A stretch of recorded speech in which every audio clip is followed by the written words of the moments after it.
Friends, welcome back. Today's topic is biodiversity conservation. कल तक हमने देखा था, in the previous lecture we have seen what is the factors which are going to destruct the biodiversity, किस कारण से biodiversity का लॉस हो रहा है, उसका क्या असर पड़ता है।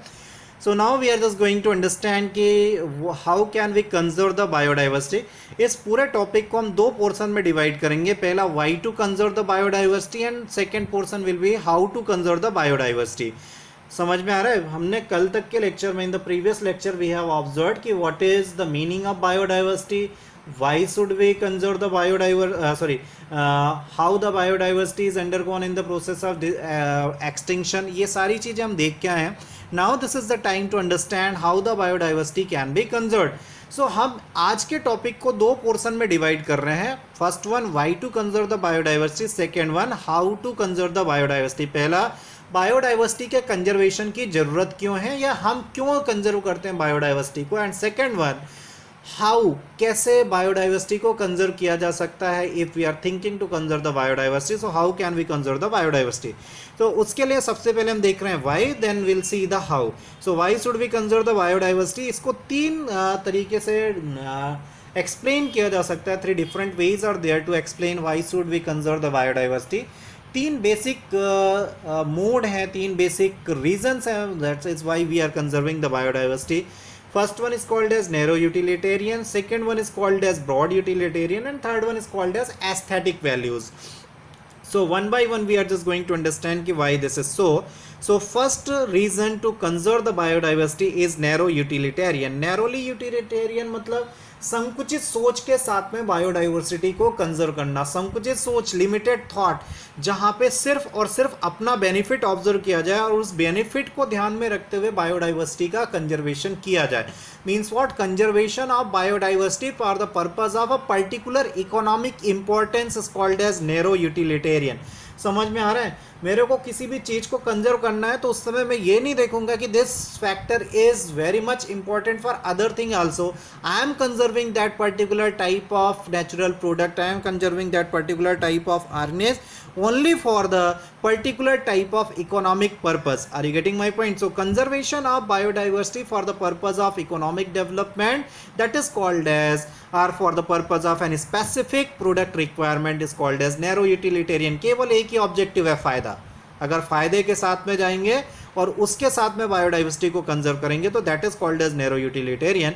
अब फायदे क्या क्या हो सकते हैं, किन पर्पजेस के साथ में अपन कर सकते हैं, तो वो नैरो यूटिलिटेरियन कहलाएगा। Like that, for the purpose of getting food from the biodiversity or biological wealth। हम जानते हैं many of the plants are able to give us the food। हम पूरी तरीके से all the herbivores are depending upon the plant product for the food। We are continuously getting the grains, cereal, pulses, fruits, vegetables, everything from the plants only। so this is our demand, this is our requirement। we need to conserve those plants which are giving us the fruits, those are giving us the vegetables, giving us the cereals, giving us the pulses। इन सबको बचाने की कोशिश करेंगे तो वहां पे इन plants का कंजर्वेशन होगा। Even though nowadays we are moving toward the animal diet also. तो जिन एनिमल्स को हम यूज करते हैं for the purpose of food, that animals can also be conserve. There like hen, the fishes, the chicks, the goats, those who are used for the animal protein, that are being also conserved by the purpose or for the purpose of narrow utilitarian। next one, firewood। firewood मतलब आग जलाने के लिए लकड़ी, energy resources के form में use किया जाता है in many of the villages in the Indian subcontinents, in African subcontinent where there is much poverty, many of the villagers, many of the rural peoples are using those firewoods for the purpose of energy resources। लकड़ियाँ जलाने का काम करते हैं for cooking, for heating। heating तो बहुत common in the urban cities also for heating their bodies, but for cooking this is basically a tradition in the villages, this is the tradition in the rural areas, rural belt where there is no alternative mean of cooking material is available। so at that time firewoods are being useful there। तो उसको बचाने के लिए पेड़ लगाए जाते हैं, उसको कंजर्व किया जाता है।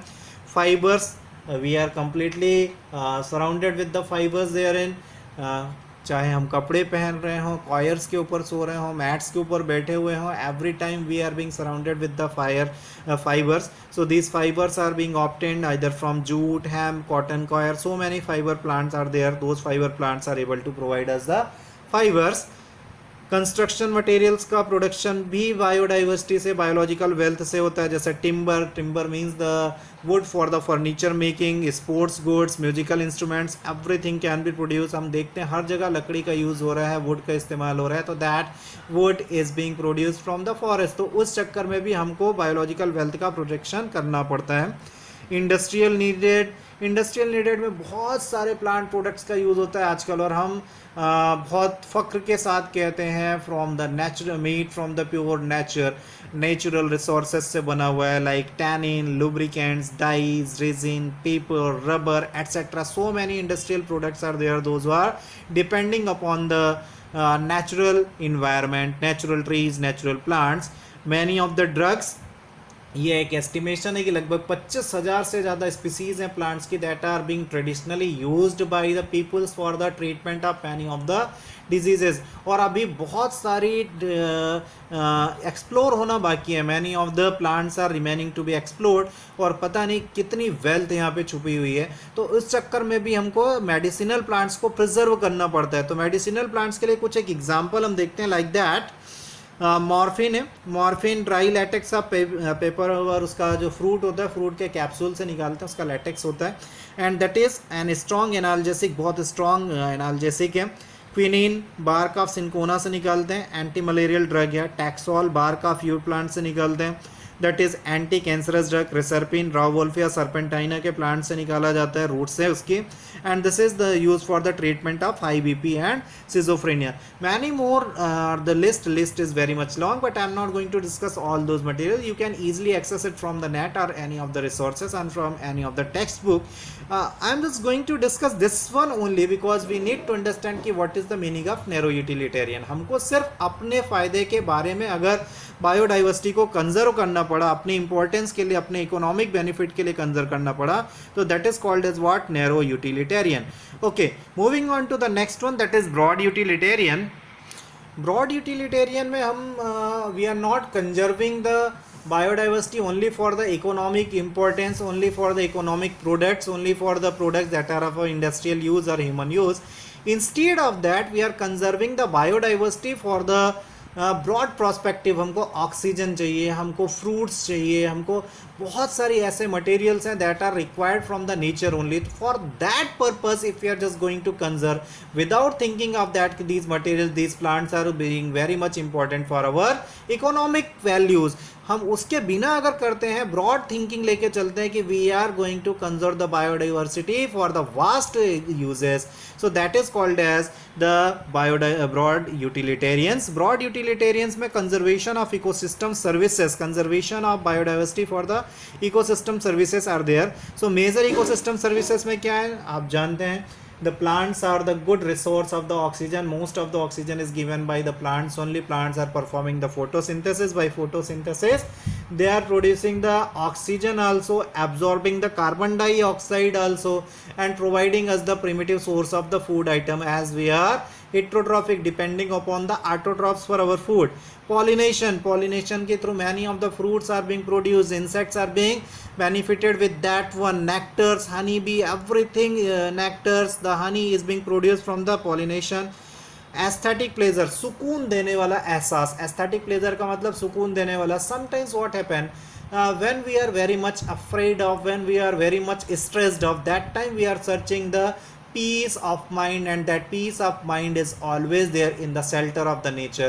हमको चिड़ियों का चहचहाना अच्छा लगता है, wind blowing अच्छा लगता है, watching the flowing rivers is very much pleasant experiences. तो इन experiences को कंजर्व करने के लिए, इन experiences के लिए हम बचाते हैं, तो वो aesthetic values हो जाएगा. So biodiversity has a lot of aesthetic and attraction values. Are you getting my point? Sometimes we are very much pleased कि अगर cuckoo is going to cuckoo is going to speak in the morning. This is a kind of pleasant attraction. हम सुनना शुरू कर देते हैं, सारी चीज़ें एक तरफ और वो एक तरफ, सुबह की ठंडी हवा, everything. Even though many of the doctors suggesting the peoples to go to the hill station so that you can be free from the stress level.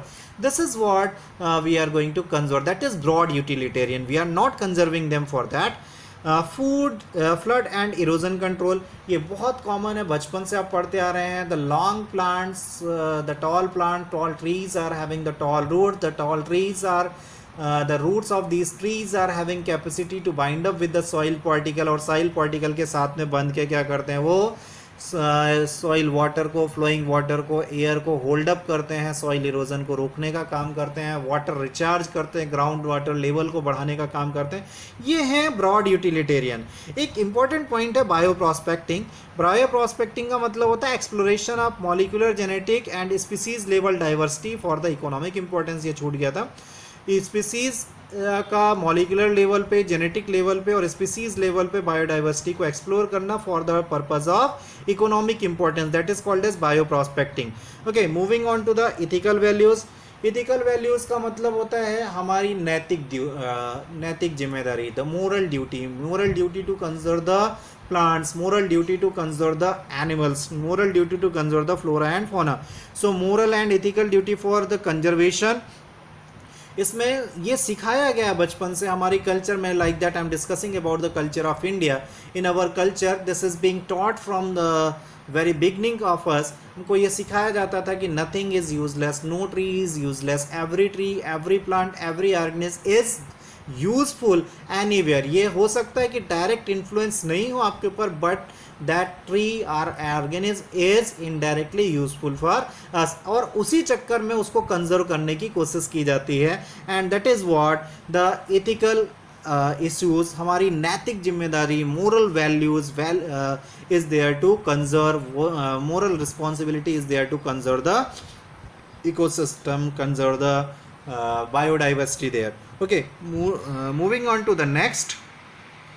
After why moving on to the how. हमने देखा कि क्यों conserve करना चाहिए, उसके तीन थे, broad utilitarian, narrow utilitarian and the aesthetic values. Now moving on to the point कि how do we conserve the biodiversity. Why कर चुके हैं, हाउ के ऊपर जा रहे हैं, कैसे बायोडाइवर्सिटी को कंजर्व करना है. इसके लिए दो अप्रोचेस दी गई हैं. One is called as in situ approaches and another one is called as ex situ approach. In situ approach का मतलब स्वस्थाने, उसी स्थान पे उसको कल्चर, उसी स्थान पे उसको प्रोटेक्ट करना where the organism lives, where the flora and fauna lives. So in situ conservation का मतलब the conservation at their native place only. There is no need to take them out from the native place. उनको वहाँ से बाहर ले जाने की जरूरत नहीं है. They must be conserve at the place where they are. So involve the protection of the whole ecosystem. What is there in situ conservation, what is the target there? It involves the protection of whole ecosystem, means the biodiversity is protected at all the levels. Are you getting my point? In situ conservation मतलब जिस जगह पे animal है, जिस जगह पे plant है, उसको उसी जगह पे प्रोटेक्ट कर दिया जाए. This is no required that it should be moved out of the natural environment for the purpose of conservation. और ऐसा जब भी होगा तो in that purpose, in that in situ conservation, the complete ecosystem is going to be conserved. मतलब ये है कि if we wish to save a particular animal breed, then we have to save for all the plants, all the environment around that one. Are you getting my point? Means if we wish to save the tiger, so we need to conserve the whole forest. This is what the in situ conservation. So involve the protection of whole ecosystem, means the biodiversity is protected at all the levels. हमने वही देखा कि अगर किसी एक animal को बचाना है तो उसके पूरे इकोसिस्टम को बचाना होगा, किसी एक प्लांट को बचाना है तो उसके पूरे इकोसिस्टम को बचाना होगा. This is what the in situ conservation, उसी पर्टिकुलर प्लेस में कंजर्वेशन होना. अब ये दो तरीके से हो सकता है. One is called as hotspot. तो first one is hotspot. Just कि what is the meaning of hotspot. Hotspot is the area with the richest biodiversity. जहाँ पे सबसे ज़्यादा बायोडाइवर्सिटी होगी वो हॉटस्पॉट कहलाएंगे. और साथ ही साथ these spots are very much prone toward the threatening for the loss of biodiversity, यहीं पे सबसे ज़्यादा खतरा भी है बायोडाइवर्सिटी खत्म होने का. So the hotspot are the area which the richest biodiversity and threaten to the loss of biodiversity. तो hotspots are the priorities area for the in situ conservation. तो जहाँ पे सबसे ज़्यादा बायोडाइवर्सिटी होगा उसको वहीं पे कंजर्व करने की कोशिश करेंगे.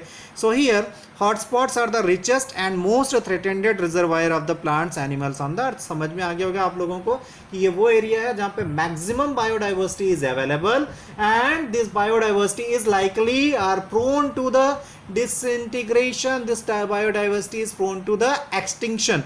Moving on to that, so that because this is very much conserved area, this is very much prone to the extinction, so this area demand the strict protection. बहुत strict protection की जरूरत होगी for loss of the to prevent the loss of biodiversity. So strict protection of these could reduce the 30% of ongoing mass extinction. Are you getting my point? The strict protection of these could reduce 30% of ongoing mass extinction. India की बात अगर करते हैं तो India में 3 बड़े hotspot देखने में आते हैं.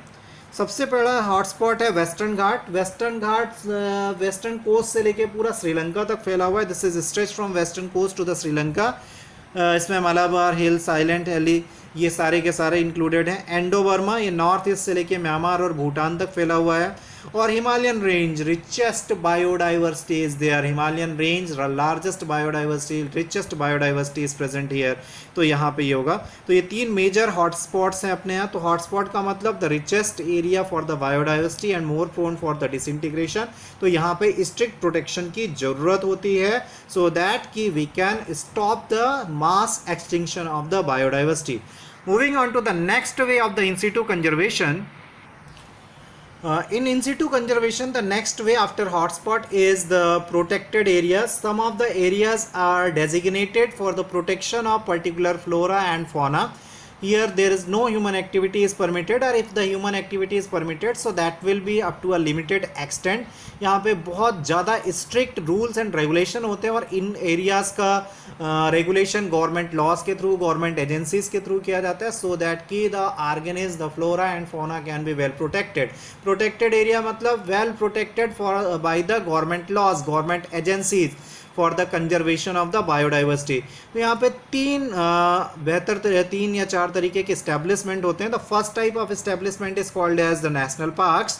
नेशनल पार्क्स जहाँ पे पूरे के पूरे इकोसिस्टम को कंजर्व करने की कोशिश की जाती है. दो structures are called as national park. So these are maintained by the government for the conservation of flora and fauna. बात मतलब the complete ecosystem is being conserved there in national park. So these are maintained by the government for conservation of flora and fauna. बात plants को भी conserve करना है और animals को भी conserve करना है.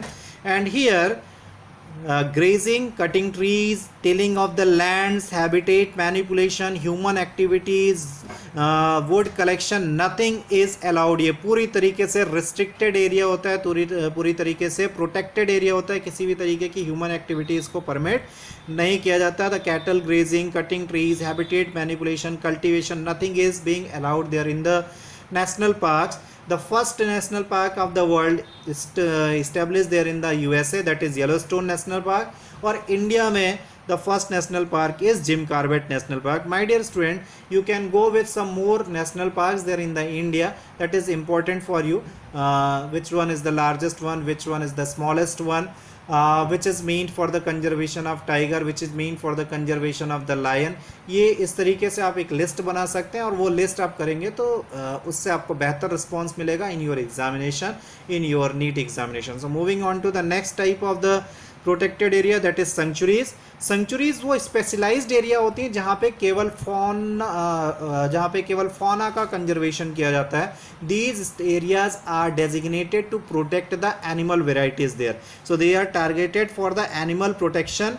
और उसी पर्टिकुलर और कहीं कहीं पे तो पर्टिकुलर एनिमल के नाम पे सोन घड़ियाल, कीन घड़ियाल, like that, bird sanctuaries, Bharatpur bird sanctuary. So these areas are well protected or well designated for the protection of the animals only. साथ साथ में plants का भी protection वहाँ पे हो जाता है क्योंकि हमने देखा है कि ब्रॉड यूटिलिटेरियन में द प्रोटेक्शन का क्या मतलब होता है, प्रोटेक्शन का क्या मतलब होता है कि अगर हम एक ऑर्गेनिज्म को प्रोटेक्ट करने जा रहे हैं तो उसके साथ साथ दूसरे एटमॉस्फेयर और सराउंडिंग भी इन सीटू कंजर्वेशन में प्रोटेक्ट हो जाते हैं. But here we are focusing only for the animals, so they are protected from the exploitation. Over exploitation यहाँ पे परमिटेड नहीं है, ना तो हैबिटेट डिस्टर्बेंस परमिटेड है, किसी भी तरीके से कोई डिस्टर्बेंस यहाँ पे नहीं होना चाहिए. लेकिन कुछ एक activities of the humans are allowed by the government because some tribals are completely depending upon the forest, those living in the bank of, living on the margin of, living in the region of the forest, they are being permitted for limited activities like collection of the forest product. Honey collection करना है उनको, लकड़ियाँ collect करना है, timber collect करना है, bark collect करना है, that can be done there. Timber harvesting, लकड़ियाँ कलेक्ट करना, land tilling, crops etcetera, that can be allowed for those peoples who are living in the nearby villages, nearby area of the sanctuaries. Biosphere Reserve, the largest unit that has been established for the protection of the wildlife or the biodiversity, that are the special categories of the protected area where tribal peoples are also the integral component of the system. ये special areas होते हैं जहाँ पे वहाँ पे जो tribals रहते हैं उन ट्राइबल्स को भी प्रोटेक्ट करने की कोशिश की जाती है because they are also the part of our ecosystem and they are also the important chain, important link of our ecosystem. Okay, the concept of biosphere was given by UNESCO under the program Man and Biosphere MAB in 1975. The concept of biosphere was launched by the UNESCO under the Man and Biosphere program MAB in 1975. Biosphere एक tough zone होता है, इसलिए उसमें human activities के हिसाब से उसको 3 zone में बांटा जाता है. The centermost area of the biosphere is called as the core area. This is the centermost area. यहाँ पे किसी भी तरीके की कोई भी activities permitted नहीं होती. No human activities are allowed and this is completely legally protected areas. बीच का एरिया बफर एरिया होता है, यहाँ पे भी किसी ह्यूमन एक्टिविटीज़ को अलाउड नहीं किया जाता है. Only this area is allowed for the wild safari under the guidance of the government officials, government agencies there. The transitional area is the outermost area where limited human activities are permitted. Limited human activities like human settlement, गांव बसे हुए हैं वहाँ पे तो उनको बोला जाएगा. Cropping, recreation etcetera is permitted there. India में लगभग 14 बायोस्फीयर रिजर्व्स इस्टेब्लिश किए जा चुके हैं. The fourth type of unit that we are using for the biodiversity conservation under the protected area is called as sacred groves. Sacred groves India में बहुत important है. Sacred का मतलब होता है पवित्र, ग्रुप्स मतलब स्थान. सो पवित्र स्थान, सैक्रेड ग्रुप्स इंडिया में बहुत इंपॉर्टेंट है because in our country, in our religion, in our spirituality, we are working or we are believing in the humanization of each and everything. हम जल को भी देवता मानते हैं. We are feeling that water is also a god, air is also a god, tree is having the shelter of the gods. Animals में सभी को किसी ना किसी का व्हीकल माना है. We are just worshipping the snake also, we are worshipping the rats also, we are worshipping the lion also, we are worshipping the tiger also. Everything is being worshipped और उसी कारण इंडिया में this is very much protected कि जहाँ पे ये area होते हैं उसको एस्थेटिक वैल्यूज़ के बेसिस पे, सेक्रेड वैल्यूज़ के बेसिस पे, रिलीजियस बिलीव्स के बेसिस पे प्रोटेक्ट करने की कोशिश की जाती है. So religious beliefs in the many culture protects all the trees. जहाँ पे होता है बरगद के पेड़ की पूजा करना, तुलसी की पूजा करना, पीपल में जल देना, नीम में जल चढ़ाना, ये सारे के सारे वो बिलीव्स हैं जिसके कारण अपन इन एरियाज़ को प्रोटेक्ट कर पाते हैं. So religious beliefs in many culture protect all the trees. Wild life with the defined area, जिस एरिया में ये रहते हैं उसको पूरी तरीके से कंजर्व डिक्लेयर कर दिया जाता है. Even though if you have heard in the tribal communities they are just worshipping the trees only. उसको पूरी तरीके से बूढ़ा देव मानना कुछ इस तरीके से उनकी कम्युनिटीज़ में है कि they are punishing the people, those who are attacking to the trees, those who are attacking to the animals. They are very much familiar with those animals and the trees. So they are the natural protective agencies of the trees and the biodiversity they are on. Even though the humans, those who are in the urban cities also, they are also being affected with the religious beliefs. उसका एक example है जैसे खासी और जयंती hills है मेघालय में, पूरी तरीके से प्रोटेक्टेड हैं through the tribal communities. Aravalli hills को राजस्थान में प्रोटेक्ट किया गया है. Western Ghats are well protected. Some of the sacred lakes are there which are being provided as the sacred categories, जैसे पुष्कर लेक है राजस्थान में. सैक्रेड प्लांट हम जानते हैं कि तुलसी, बरगद, रुद्राक्ष का पौधा, पीपल है, नीम है, इन सभी जगह पे अपन उनको वर्शिप करते हैं. We are offering the worship to those plant and due to that worshipping अगर पीपल के पेड़ को काटना होगा तो we are ready to cut, but we are having a kind of doubt in our mind कि whether we are doing good or bad, and even we are just trying to avoid such kind of activity. This is what the sacred group, sacred belief, the religious beliefs, and due to that religious belief we are able to protect them from the extinction, from the disintegration. So in situ conservation देख लिया हमने, वहाँ पे hotspot देखा, hotspot के बाद में protected areas देखा. प्रोटेक्टेड एरिया में आपने देखा नेशनल पार्क स्टेब्लिश होते हैं for the complete ecosystem conservation, then sanctuaries for the particular fauna conservation, sacred groves we have seen, the biosphere reserves we have seen. Now moving on to the ex situ conservation. ex situ conservation ये उस condition में apply किया जाता है जहाँ पे very difficult situation is there to protect any particular type of flora और fauna. तो उस कंडीशन में उस पर्टिकुलर फ्लोरा या फोना को वहाँ से उसके नेचुरल इन्वायरमेंट से निकाल के किसी ऐसी जगह पे प्लांट किया जाता है, किसी ऐसी जगह पे रखा जाता है where we are having all type of particular protection or particular type of special care.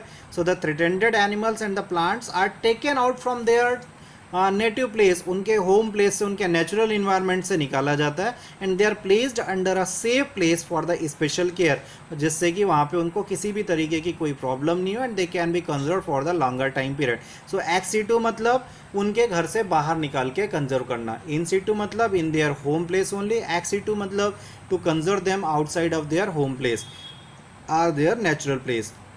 Okay, क्या क्या कर सकते हैं अपन एक्स सिटू कंजर्वेशन में? सैक्रेड प्लांट्स हैं, तो these sacred plants can be grown there in the home garden. अपने घरों में तुलसी का प्लांट लगाते हैं लाइक दैट, तो sacred plants can be grown there in the home garden. Seed banks बनाए जा सकते हैं to conserve the genetic variability, gene bank बनाए जा सकते हैं. क्रायो प्रिजर्वेशन, स्पम, जिस तरीके से स्पम का प्रिजर्वेशन होता है तो cryo preservation of sperm, cryo preservation of seeds, cryo preservation of the pollen grains, that can be done. Botanical gardens can be established for the particular protection of the particular type of the plants, conservation of the plant species. Zoological parks can be established for establishment or for conservation of the animal varieties. Zoos, the wildlife safari, these all are the agencies which can be used up, these all are the agencies which can be used up for the purpose of ex situ conservation. यहाँ पे special care के साथ में animal और plant varieties को conserve करने की कोशिश की जाती है. ध्यान रखने की बात है, यहाँ केवल उन्हीं एनिमल और प्लांट वेराइटीज़ को लाया जाता है where this is a great threat of those species of the animals and plants has to be extinction. इनका बहुत ज़्यादा खतरा होता है एक्सटिंक्ट होने का. उन्हीं स्पीसीज़ को यहाँ पे कंजर्व करने की कोशिश की जाती है. कंजर्व करने के लिए either at the gene level, either at the seed level, either by the cryo preservation or by the home sacred garden, establishing of the botanical garden, establishing of the zoological parks, zoos, wild safari, etc. All these structures are established for the conservation of biodiversity. My dear child, this is all over from my side, but this is an appeal. हम कुछ भी करें, each and every event ends on the human effort. We are the friend of the biodiversity, we are the enemy of the biodiversity. We must understand our role. What is our role? What is our importance toward the biodiversity conservation? हमारी ज़रूरतें क्या है, हम उसको over exploit नहीं करें, उसका use करें. We are not going to convert, we should not convert our need into the greed, because the loss and the degeneration and extinction becomes when over exploitation begin, and over exploitation begins only when our need converts in form of the grade. So this is my appeal as a biology teacher, this is my appeal as a student of life science कि you all must proceed in the direction to convert your greed into the need. आप अपनी लालच को ज़रूरतों में convert करें so that कि this must be very much easier to conserve all those animals and the plant varieties which are under the threat of degeneration. हम उनको बचा सकते हैं. And if all these animals and plants are being conserved in the limited quantity, in the adequate quantity, the environment, the nature will be wonderful and each and everything will run in the balanced condition. और हमको किसी भी तरीके की कोई समस्या नहीं आएगी. will not face any kind of the natural disaster, natural calamities. Neither greenhouse gases will increase, neither glaciations will be there, no flood, no volcanic eruption. We can understand well, as we all are the science scholar, as we all are the scholar of the life science, this is our moral duty to conserve the biodiversity. We may create a kind of awareness program among the peoples to conserve, to plant, to avoid the cutting of the trees. This is my humble request to you all, that please think on that, think on that, think on that. Human must be the savior of the nature. You must not be the destroyer of the nature. This is our duty, and we all are the bio student. We must take a place to conserve the biodiversity, not to destroy the biodiversity. We must take care, we must take a pledge. At least one student must take care of plantation of at least 10 plants thereon, and each of the individuals of your village at least plant one plants and take care of them. They must grow it for the further, so that it could grow up, provide you shelter, provide you the enough oxygen, provide you the relief from the greenhouse gases. This is what all about from my side regarding the biodiversity. Thank you for the watching.